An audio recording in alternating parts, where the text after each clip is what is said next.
Hello guys, para to sa baga Aries. Aries, this is for you. Ngayon ay February 10, 2026. Okay, simula to sa araw na to guys sa inyong reading. Titingnan natin ang inyong message. Simula sa araw na to. At kukuha lang tayo ito ng isang message. Titingnan natin ang inyong kalagayan guys ha.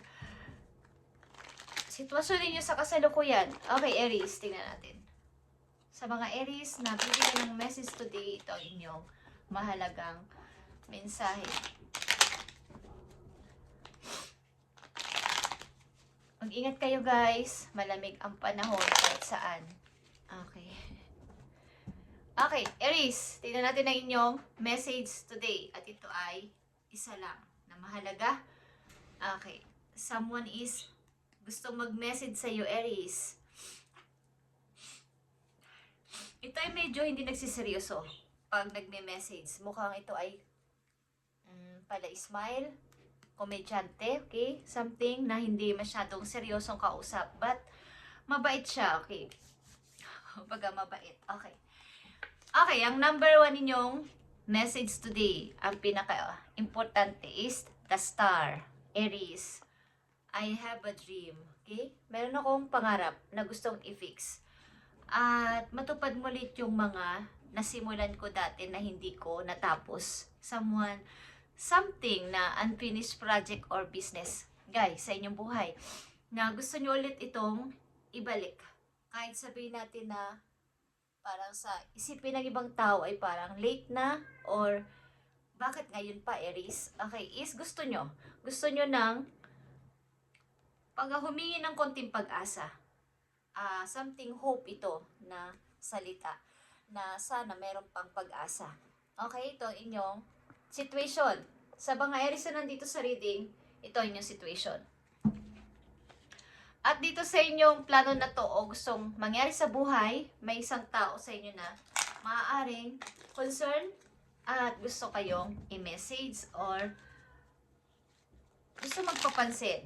But ikaw ay ayaw magpa-istorbo muna. Tignan natin tong the star guys. Ang message sa mga Aries ngayong February 10, 2026.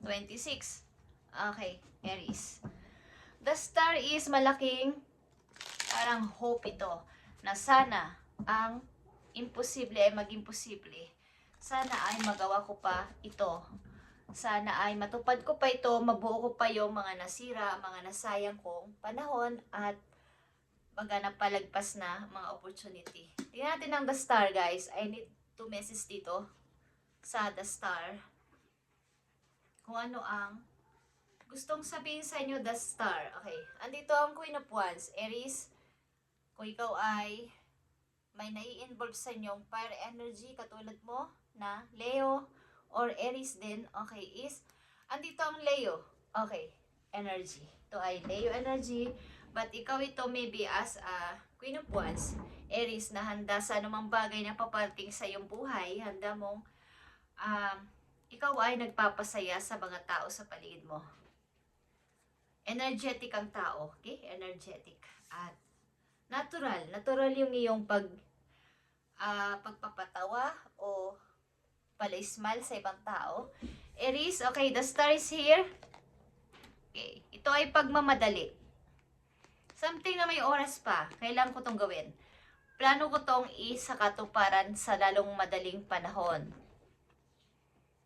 Okay, lahat ito ay plano. Knight of Swords and Knight of Wands. Ito ay paggawa ng desisyon sa mabilisang paraan at aksyon. At itong isa ay plano. Sunurin ang inyong desire ng puso. Okay, yung mga passion nyo, yung dinidesire nyo, yung nagpapasaya sa inyo. Kaya nandito ang Queen of Wands. Maging masaya sa buhay.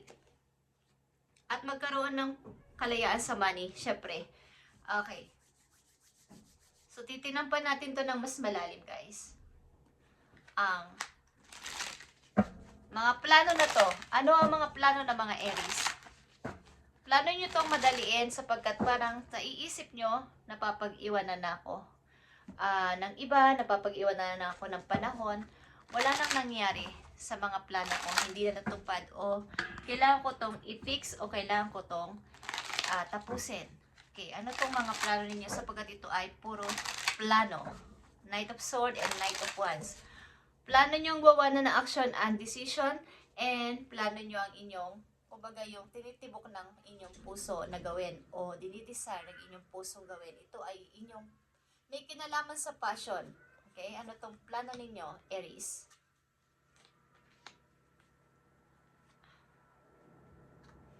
Nandito ang Temperance, guys, at ito ay paano ang isang tao na may chain o tanikala o kadena. Ibig sabihin, ito ay Temperance. Kayo kasi ay matiising person sa mga Aries na nandito. Mapagtiis, mapagpasensya. Okay? So, ano tong plano ninyo, guys, Aries? Yeah. 2 of Wands. Plano na ninyong magsimula ng bago. Papunta sa bago na ito, galing sa old. Okay, guys? Ito ay 2 of Wands, pamimili sa 2 direction. Ito ang inyong plano. Mari ito'y plano nyong sumubok sa ibang lugar, plano nyong mag-ibang bansa, o plano ninyo ng bagong buhay. Okay, sa ibang place. At piliin ang bagong way, new way. Okay, para sa inyo. At nandito din ang 6 of Pentacles, guys. Plano nyong, kumbaga dati, ang dali-dali nyo lang mahinga ng tulong, kahit na nagsisinungaling ng iba na papasama pa kayo sa pagtulong. Plano ninyong i-balance ang lahat sa pagbibigay. Hindi basta-basta na nakikita ninyo na parang nagpapaawa o nagmumukhang kawawa ay inyo na agad nilalapitan o masyado kayong aapektuhan ng inyong emosyon is this time, gusto nyong mag-observe. Ayoko nang magpaloko this time. Yan ang mga bago nyong plano sa buhay. Okay? Yung magkaroon ng balanse at ipagpatuloy ang inyong hindi natapos sa mga plano sa buhay. Okay. Ito ay pag-revert something sa sarili. About sa inyong sarili, Aries.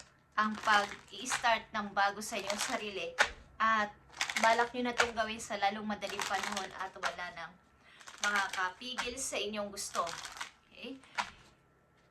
Bago kayo magbigay o tumulong sa iba o magbigay ng favor sa iba, ang ilan sa inyo nag-iisip-isip na ng pag-observe.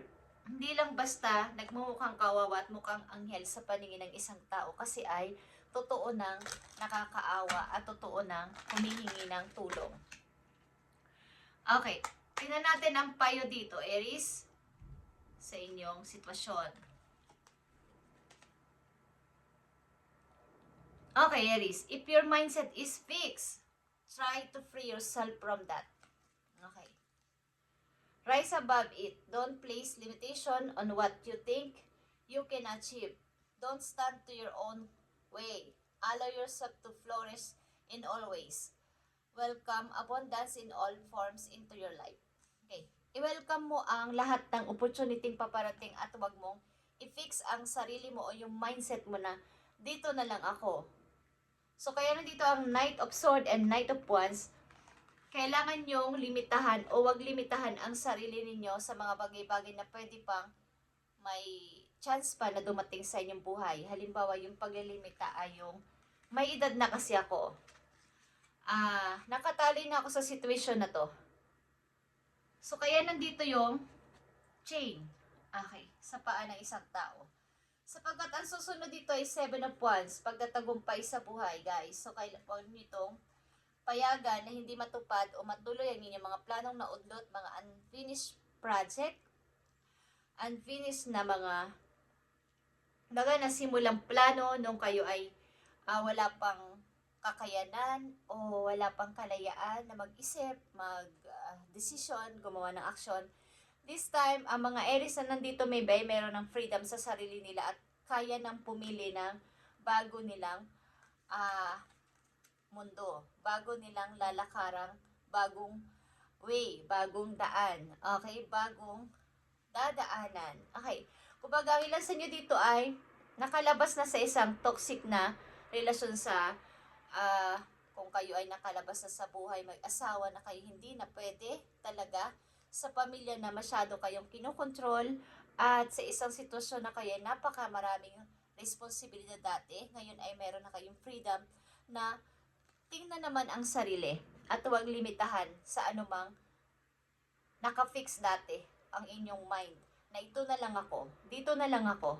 Okay, hindi na ako gagawa pa ng anumang aksyon and decision at mga plano, pangarap na naudot ko ay hindi ko nagagawin. Huwag niyong limitahan ang inyong sarili sapagkat nandito ang message sa inyo na welcome abundance in all forms into your life. In all forms. Kahit saan bagay ay pwedeng dumating ang money sa inyo sapagkat lapitin kayo ng swerte. Okay? Huwag nyo limitahan ang inyong utak na dyan na lang kayo, Aries. Na wala na kayong kaya pang gawin. Okay, guys.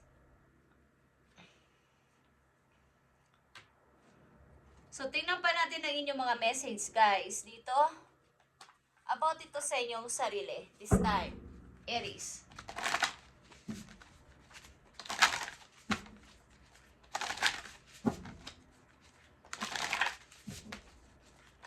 Mukhang kayo ay nag-i-entertain, something performing, nagpi-perform, nagpapasaya ng mga tao, or maraming kinakausap ng mga tao, at ito ang magdadala sa inyo sa mataas na, kumbaga, paglago ng money. Okay. Aries, tingnan natin ang inyong message. Andito ang Clover, guys. Release your guilt. Okay, release your guilt. I-release nyo na mga guilty sa inyong isip, sa inyong puso, na baka yung tao na itong nang iwan sa akin o iniwan ako ay galit pa sa akin o masama loob sa akin, kaibigan man to o kinakasama o asawa or pamilya, is release. At ito ay 21, ito ay number 3, ito ay rebirth. Okay, guys, mag-start ng bago ngayon. Lalo na 2026 is nag-i-start pa lang halos, is kailangan yung mag-start din. Okay. Aries, last 2 message po you. Message po you. Na maaari may kinalaman sa inyong kasalukuyang sitwasyon. Ito man ay pag-ibig nyo o sa buhay ninyo, sa pamilya or sa mga anak or sa inyong sarili mismo. Okay, Aries. Tingnan natin. Tingnan natin dito, Aries. Ang inyong message. I need 2 message for Aries.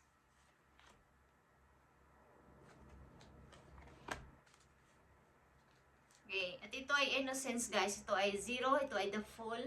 Ito nga ay pag-i-start ng bago na para kayong bata. Para kayong isinilang muli. Wala kayong nalalaman.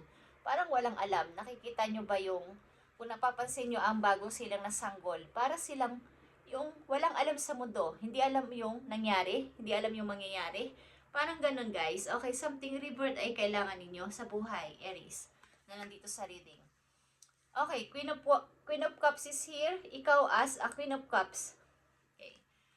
Mahinahon kang person. Isa ka ring buting ina o ama. Okay, ano man ang kasarian ninyong Aries na nandito, is mapagmahal kayo sa tahanan at maunawain sa lahat ng bagay sa paligid sa mga taong involved sa buhay ninyo. Kayo ay may namimiss din na taong mahal ninyo, ito man ay anak ninyo, naging kasama nyo sa buhay, is namimiss nyo. Naaalala nyo ang mga yung mga moment ninyo, kung saan kayo pupunta, saan kayo nagsasama-sama. Something may naalala kayo at malungkot ang ilan sa inyo. Yeah. Speaking of naalala is, maring, andito ang King and Queen. Okay. Meron kayong tinitingnan tao, o may hinihintay kayong tao, isang taong provider o nag-provide o minsan nang naging kasama nyo sa buhay. Ang tao na to ay workaholic, guys. Something na may pag-ibig man to sa puso niya, kumbaga sa'yo, is pipilitin niya ang sarili niya na magtrabaho para sa pamilya.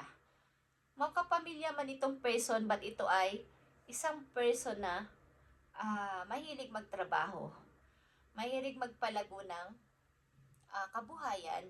Hindi nyo siya mapipigil kung siya ay laging busy. Siya ay loyal, pero hindi mo siya mahagilap ng napakatagal sa bahay or sa inyong pagsasama. Okay? Sapagkat ang tao na to ay provider. Gusto niya siya yung magpo-provide sa lahat ninyong pangangailangan. Something na ikaw ay merong napupusuan o meron kang taong mahal sa malayo. Aries, at ito ay palatrabaho. Means, maaari ito din ay negosyanteng person. Okay. At para sa inyong kaalaman, titingnan natin ang King of Coins dito. Okay. Naging karelasyon mo ba to? Or part na ito ng buhay mo na namimiss mo? Ang ilan sa inyo is laging nagigising sa gabi o madalas gising sa gabi at doon kayo nagkakaroon ng mga pag-aalaala o pagbabalik tanaw sa mga nakaraan na masaya sa buhay ninyo at bigla kayong nalulungkot. Okay. Tingnan natin ang King of Coins dito. Aries. King of Coins is here. Bakit? Okay. Five of Wands and the High Priestess. Okay, guys. Minsan nyo na siguro itong nakasama sa buhay at talaga nga may konti kayong complex sa isa't isa. Something ito ay may pag-aaway. Hindi ko alam kung ito ay kuya ninyo. Isa sa mga family ninyo. At meron kayo mga hindi pinagkakasunduan. But something, meron dito mangyayaring hindi man kayo siguro nag-uusap sa kasalukuyan, is meron ditong pagka may mangyayaring pag-aayos sa hinaharap. Okay guys, nananahimik ang bawat isa sa inyo, but may pag-aayos dito. Ito ay maaaring couple kayo dito na nagkalayo sapagkat may mga away sa paligid at may mga pataasan dito ng pride. Okay, Aries, at something na ang tao na to may pag-ibig man but talagang mahilig sa trabaho. Okay? Thank you, Aries, at ito inyong reading ngayong February 10, 2026. At God bless sa inyo lahat, guys. At mag-ingat kayo sa panahon, pabago-bago. Okay, as mas madalas ang lamig. Okay, guys? Susamang kayong bansa is may lamig pa rin talaga. Okay? Ganitong mga seasons. Thank you, guys, and God bless.